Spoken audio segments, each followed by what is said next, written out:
Hello and welcome to my channel. कैसे हैं आप सब? आई होप अच्छे होंगे। तो चलिए इस वीडियो में हम लोग शुरू करते हैं आज ट्रिग्नोमेट्री चैप्टर। ये 10th क्लास के चैप्टर 8 में आता है और इसका फर्स्ट एक्सरसाइज है 8.1। तो आज हम लोग उसका इंट्रोडक्शन करेंगे। ट्रिग्नोमेट्री वर्ड ग्रीक वर्ड ट्रिगोन और मैट्रोन से लिया गया है। ट्रिगोन मीन्स होता है ट्रायंगल और मैट्रोन मीन्स होता है मेजरमेंट। तो इसमें हम ट्रायंगल का मेजरमेंट करते हैं और जो चीज अननोन है उसको फाइंड आउट करते हैं। फॉर एग्जांपल, यदि आपके पास ट्रायंगल है और इसमें एक एंगल दिया हुआ है और आपके पास एक साइड है, तो आप ये साइड कैसे फाइंड आउट करेंगे, ये साइड फाइंड आउट कैसे करेंगे, तो इसके बारे में हम लोग डिस्कस करेंगे। इसमें पहले तीन वर्ड्स एंगल, इनिशियल साइड और टर्मिनल साइड को समझते हैं। पहले एक फिगर ड्रॉ कर लेते हैं। तो यदि आप इसको इनिशियल मानते हैं और आपने यहाँ से शुरू किया है और एंगल इस डायरेक्शन में जा रहा है और जो कि एंगल थीटा है आपका, तो जहां से शुरू हुआ था उसको हम बोलेंगे इनिशियल साइड। ये हो गया आपका इनिशियल साइड। और नेक्स्ट साइड आपका जो ये है, ये आपका हो गया टर्मिनल साइड।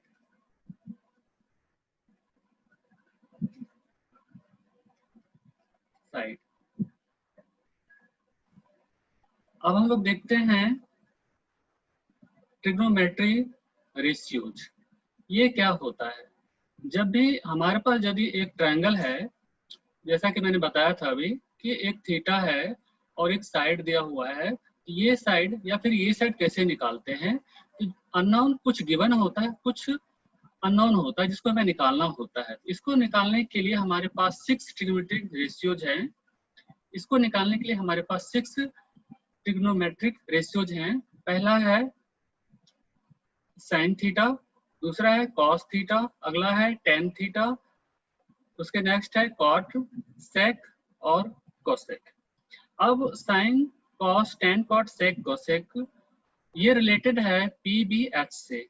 तो इसमें तीन पार्ट है, जैसा कि ये ट्रायंगल देख पा रहे हैं, ट्रायंगल ए बी सी।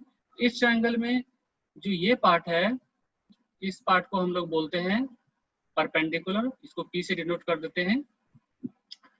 और इस पार्ट को बोलते हैं हाइपोटेन्यूज, इसको एच से डिनोट करते हैं। दूसरा पार्ट जो नीचे है बी सी, उसको हम बोलते हैं बेस, और यहाँ पर हम बेस लिख देते हैं इसको।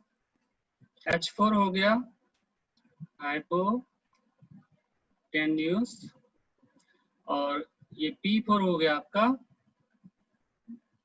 परपेंडिकुलर।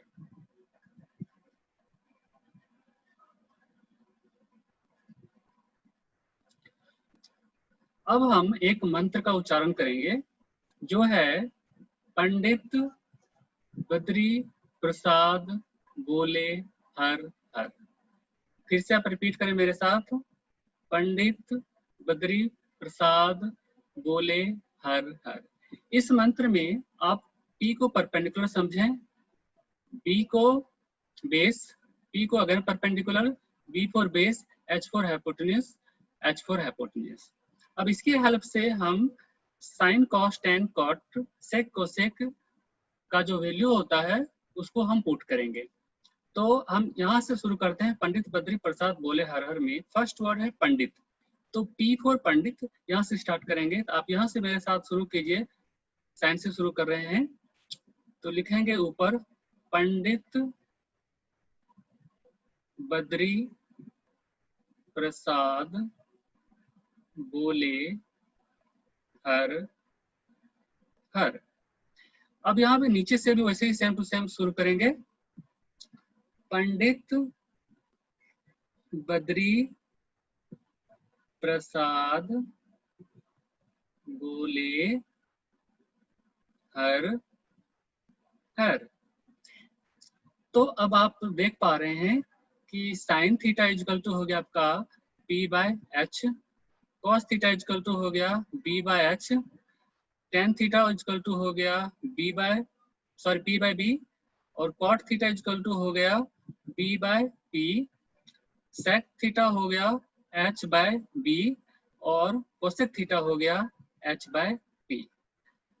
अब मैंने यहाँ पर थीटा लगा लिया है कि विदाउट थीटा थोड़ा साइन कॉस सुना सुना लगता है, इसलिए हमने थीटा लगा दिया। ऐसे आपको बिना थीटा का भी इसको कर सकते हैं, क्योंकि थीटा चेंजेज होते रहता है डिपेंडिंग ऑन द वैल्यू। तो चलिए एक एग्जांपल लेते हैं और एक ट्रिग्नोमेट्री रेशियोज निकाल कर देखते हैं। एग्जांपल के लिए एक ट्रायंगल लेते हैं। हमेशा आपको राइट एंगल ट्रायंगल लेना है। इफ tan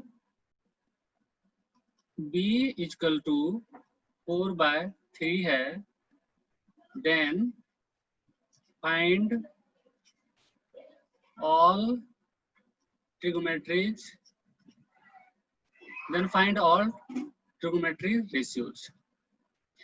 तो tan इक्वल टू है 4/3, तो tan इक्वल टू जैसा कि आपको मालूम है कि tan इक्वल टू होता है p/b।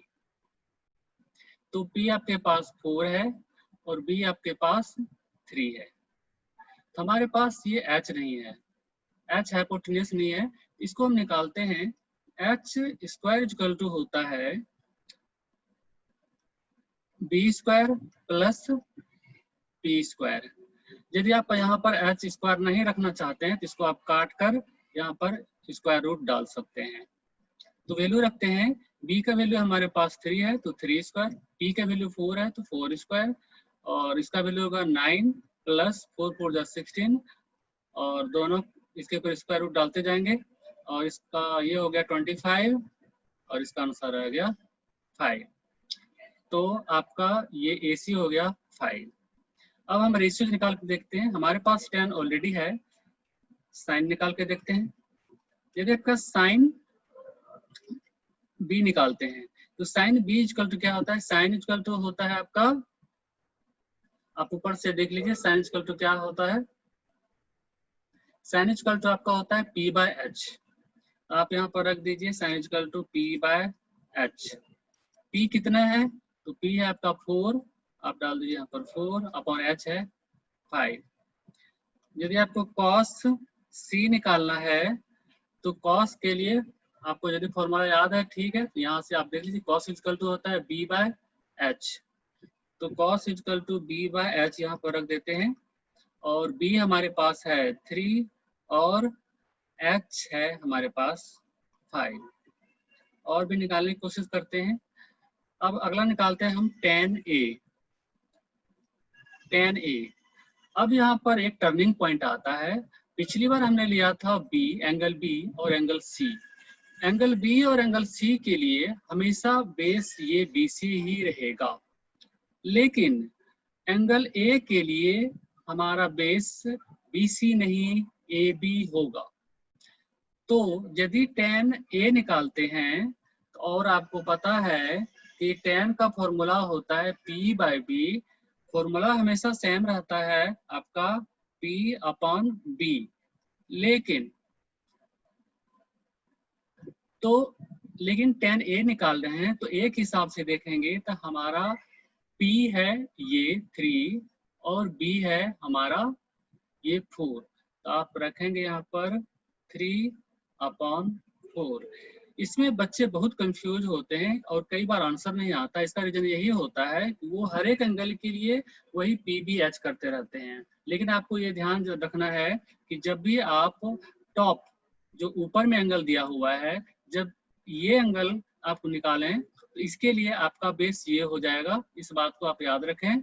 और हाइपोटेन्यूस हमेशा सेम रहता है, और सिर्फ एंगल ए के लिए बेस ये रहेगा और परपेंडिकुलर ये रहेगा। बाद बाकी एंगल बी और एंगल सी के लिए हमेशा बेस यही रहेगा, बेस BC रहेगा और परपेंडिकुलर हमारा यही रहेगा। बट एंगल ए के लिए बेस ये रहेगा और परपेंडिकुलर ये रहेगा। तो मैं कोशिश करूंगा कि आपको इसी तरह से आसान से आसान ट्रिक्स देकर आपको समझाता रहूं। कई बच्चे ऐसा सोचते हैं कि ये चैप्टर काफी डिफिकल्ट है, लेकिन मेरा ऐसा मानना है कि ये चैप्टर डिफिकल्ट नहीं बल्कि सबसे आसान है। आप मेरे साथ बने रहिए, मैं कोशिश करूंगा कि मैं आसान से आसान तरीके में आपको समझाता रहूं। और यदि मेरा वीडियो पसंद आया तो please like share and subscribe करना ना भूलें। Thank you so much. Thank you.